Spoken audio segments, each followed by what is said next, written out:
Welcome back to TribPreps. We're talking football on a Friday night.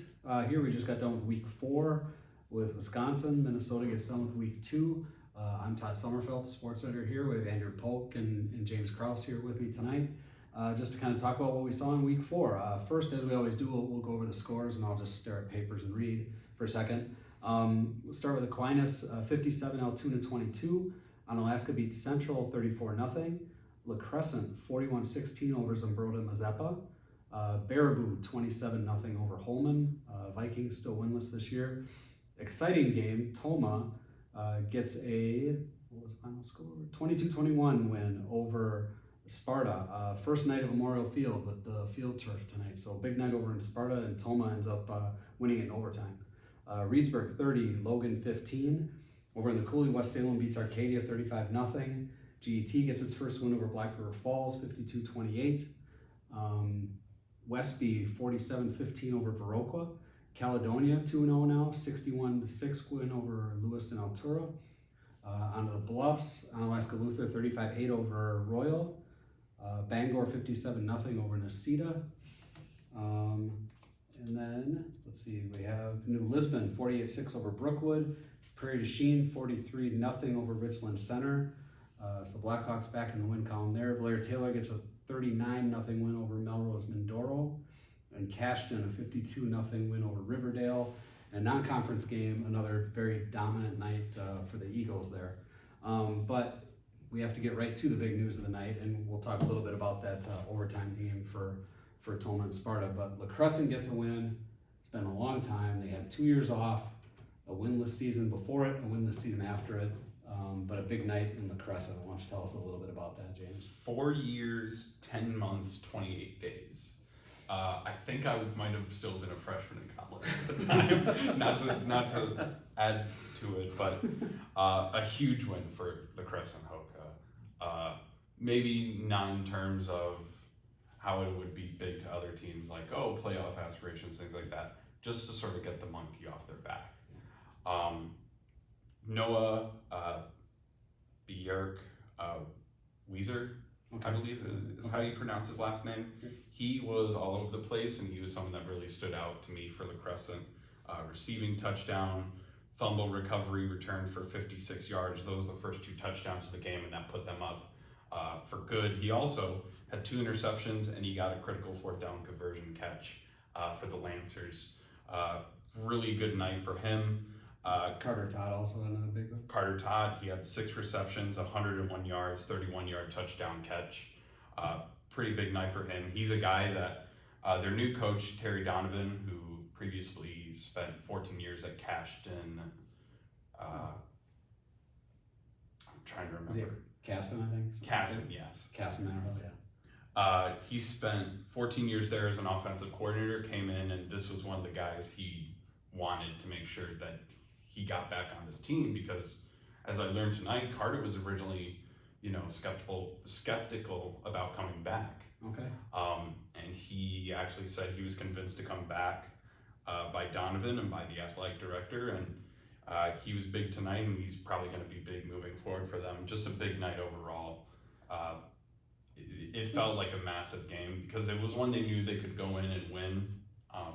And last week they had the lead and lost it at the end. That was probably a little frustrating. Right. And like you said, this isn't a big thing for playoff purposes, but describe the scene when this thing was done, because that kind of tells what it means to the community over there.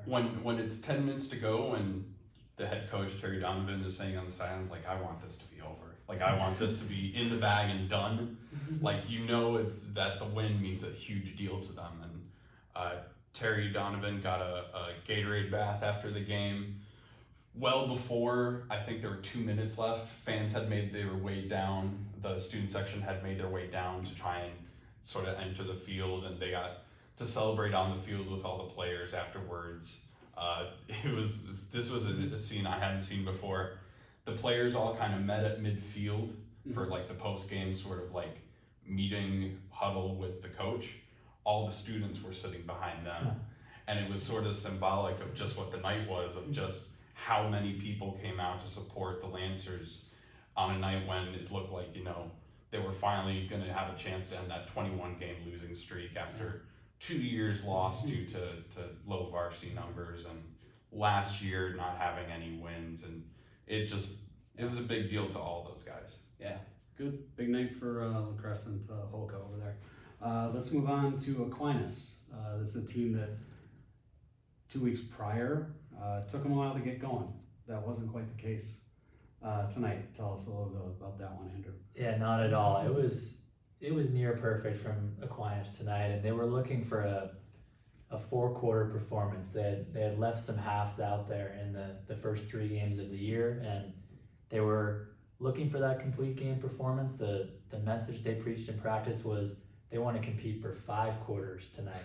So that was the Tom Lee message going in, and the Blue Gold scored 5 touchdowns on their first 6 drives and shut out Altoona in the first half. It was 36-0, so it was over early, and no turnovers for Aquinas, and then they came out in the second half and had some purpose as well. They did give up a few touchdowns late, but like I said, there was one long rushing play for Altoona that I think Tom Lee wants back, but other than that, it was all Aquinas tonight. And that's a team that gave up, I think Altoona gave up 14 points in its previous 2 games total. So had been doing something well defensively. Aquinas obviously figured that out right away in this one. What stood out to you in terms of how Aquinas scored its touchdowns or made its big plays tonight? Anyone in particular, anything in particular? I think the thing was field position. Special teams was a big part of the win, and they had a long punt return and also a punt block, so that gave them great starts. But then the one guy who really impressed me was Kyle White, the sophomore running back, who had a season-high 13 rushes for 99 yards, and he's just a sophomore, and Tom Lee couldn't say enough good things about this guy, and he had 2 long touchdown runs of over 20 yards in the first half. So, and Flottmeyer was himself. He threw for 3 touchdowns and a couple, just teardrop passes in stride to receivers and no interceptions. So he was his standard self tonight, and as one of the more dominant quarterbacks in the area. But Kyle White with the rushing attack really impressed me. Yeah, they used, when they got in their tournament run, postseason run last year, they went pretty heavy. They had Joe Penke is now not with the team, he graduated. But Calvin Hargrove and David Moline got a lot of carries. And when I was talking to them preseason, they were talking about Moline as a wide out, using Hargrove a lot more defensively at linebacker, all because they had Kyle White. So now we're starting to see, we didn't see a ton of carries early, but now we're starting to see what his role is going to be here. And obviously going out and getting 99 yards and is a nice night for him. Right. I was out at Onalaska today watching Onalaska play Central. 34-0 Hilltoppers, which is the 3rd shutout in a row for Onalaska, which was, I talked to Tom Yashinsky after the game, and I said, what do you make of this defense? And he's like, it's pretty amazing. We usually don't have a good defense like this. It was just kind of funny to hear him say that. But boy, it's legit. Shutting out Menominee, shutting out Holman, and we know Holman has struggled, but and Central was down starting quarterback. Mason Elston didn't play tonight. They hope to have him back next week. He got hurt last week. Coach Mitch Olson decided to rotate his 2 and 3 quarterbacks by possession tonight. They were able to move the ball a little bit. And I tell you, when I say it's 34-0, Central played hard in this game. Just could not do enough against that Onalaska defense. Onalaska struggled running the ball, which it's been able to run the ball most of the season anyways. But tonight, yards were hard to come by on the ground. Brady Kuhn, I think he ended up with 76 yards. He earned all of those yards. A lot of it came after contact. Central got really good penetration at the line of scrimmage. And it ended up just not being able to hang with this team. I know last week Central, they were within 2 of Reedsburg, went right down to the wire with them. I think a lot of people will look at this and say, what happened to that team?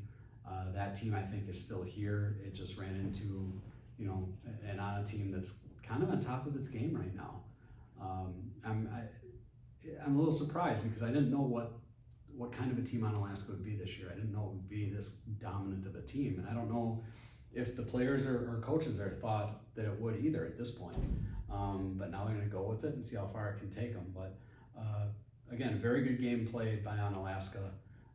I still think Central certainly has some wins left in it, despite what the final score of this game was. And when they get Elston back, and that'll certainly help. Aside from that, again, the big thing tonight, the overtime win for Toma in Sparta.